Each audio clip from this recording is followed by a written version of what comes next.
it was definitely my most memorable win in South Africa against England. Thoughts on Thomas?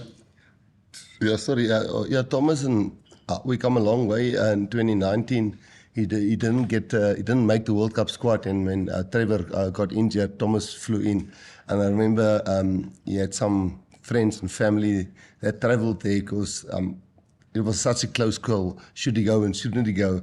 And some of his family members went to the World Cup without him being at the World Cup.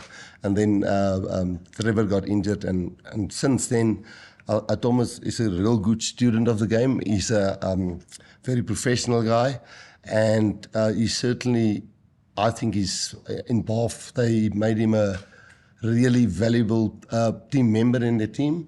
And when he came back to us, I remember early years when it was Ox, Beast and so on, we said to him, move to tight head because where are you going to play if you want to play Springbok? And at the Sharks, they then moved him to tight head.